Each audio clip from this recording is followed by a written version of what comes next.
प्रसिद्ध उद्योगपती Elon Musk यांनी अमेरिकेच्या निवडणुकीसंदर्भात मोठा दावा केला आहे. जर यावेळी ट्रम्प राष्ट्रपती झाले नाही तर अमेरिकेत पुन्हा निवडणुका होऊ शकणार नाहीत. ट्रम्प यांना निवडूनच देशातील लोकशाही अबाधित राखली जाऊ शकते. सोशल मीडिया प्लॅटफॉर्म एक्सवर एका पोस्टला उत्तर देताना मस्क यांनी हे लिहिले आहे.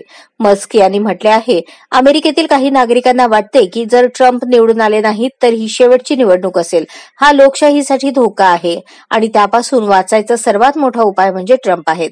तत्पूर्वी स्पेसएक्सचे सीईओ इलॉन मस्क यांनी आरोप केला की निवडणुकीत अधिक मार्जिननं विजय मिळवता यावा यासाठी जो बायडेन सरकार अवैध स्थलांतरितांना देशाचे नागरिकत्व देत आहे. जर दरवर्षी 20 पैकी एक जरी अवैध स्थलांतरित अमेरिकेचा नागरिक झाला तर 4 वर्षात 20 लाख नवे मतदार तयार होतील. स्विंग स्टेटसमधील वोटिंग मार्जिन 20,000पेक्षाही कमीचे आहे. अर्थात जर डेमोक्रॅटिक पार्टीला यश मिळाले तर अधिक स्विंग स्टेटस राहणारच नाहीत.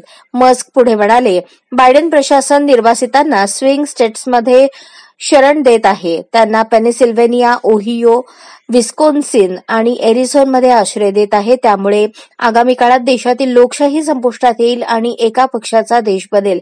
एवढेच नव्हे तर 1986 मध्ये कॅलिफोर्नियामध्ये असे झाले आहे. जेव्हा एखादा देश एका पक्षाद्वारे नियंत्रित होतो तेव्हा बचावाचा कुठलाच मार्ग उरत नाही. अमेरिकेत सगळीकडे सॅन फ्रान्सिस्कोच्या भयावह स्वप्नासारखी स्थिती निर्माण होईल.